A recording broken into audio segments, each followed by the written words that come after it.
40वां अध्याय। शिवजी द्वारा शंखचूड़ वध। सनत कुमार जी बोले, हे व्यास जी, अपनी विशाल सेना का इस प्रकार संहार होता देखकर असुरराज शंखचूड़ अत्यंत क्रोधित होकर निरंतर उन पर अस्त्रों का प्रहार करने लगा। तत्पश्चात उसने अपनी माया का प्रयोग करते हुए सभी देवताओं सहित देवाधिदेव महादेव को भयभीत करने का प्रयास किया। परंतु इस जगत के स्वामी को इस प्रकार भला कोई डरा सकता है क्या?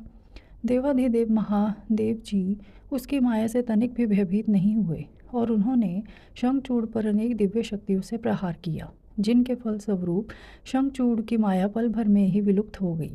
क्रोधित महादेव जी ने दैत्येंद्र का वध करने के लिए अपने हाथ में त्रिशूल उठा लिया।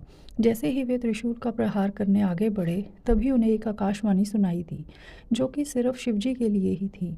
आकाशवाणी बोली, हे कल्याणकारी शिव, आप तो सर्वेश्वर हैं, इस जगत के स्वामी हैं। आपकी आज्ञा के बिना तो इस जगत में कुछ हो ही नहीं सकता। भगवान, आप इस तुच्छ राक्षस का वध करने के लिए त्रिशूल का प्रयोग क्यों कर रहे हैं?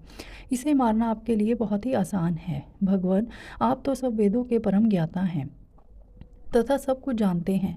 जब तक शंखचूड़ के पास भगवान विष्णु का कवच और पतिव्रता स्त्री है, तब तक शास्त्रानुसार यह अवध्य है। आकाशवाणी सुनते ही भगवान शिव ने अपने त्रिशूल को तुरंत ही रोक दिया और मन में श्रीहरि विष्णु का स्मरण किया।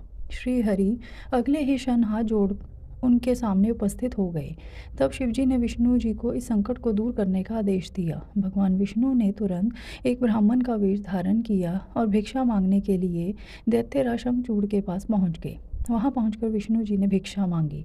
तब शंखचूड़ ने पूछा, हे ब्राह्मण देव, आपको क्या चाहिए? मैं अवश्य ही दूंगा, परंतु पहले यह बताइए तो सही कि आप क्या चाहते हैं। तब ब्राह्मण का रूप धारण किए हुए विष्णु जी बोले कि पहले प्रतिज्ञा करो कि मैं जो मांगूंगा तुम मुझे दोगे।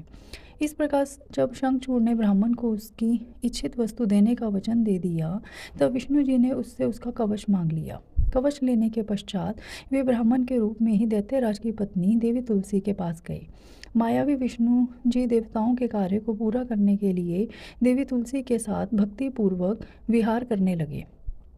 दूसरी ओर जब भगवान शिव को अपनी दिव्य अलौकिक शक्ति द्वारा इस बात का ज्ञान हुआ कि शंखचूड़ की रक्षा करने वाला कवच और उसकी पतिव्रता स्त्री की शक्ति अब उसके साथ नहीं रही, तो तुरंत ही उन्होंने अपना विजय नामक त्रिशूल उठा लिया और पूरी शक्ति से उस त्रिशूल का प्रहार दैत्यराज पर किया।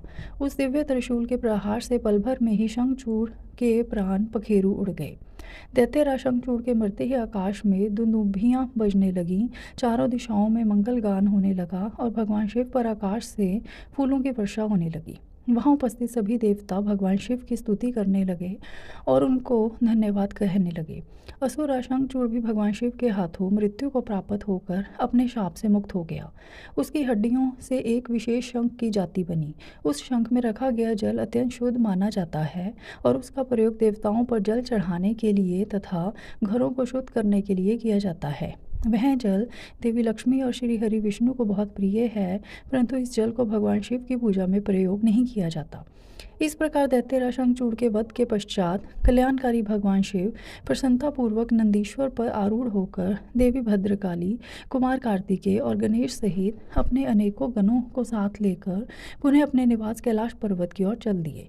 तत्पश्चात अन्य देवता भी प्रसन्न हृदय से अपने लोकों को चले गए।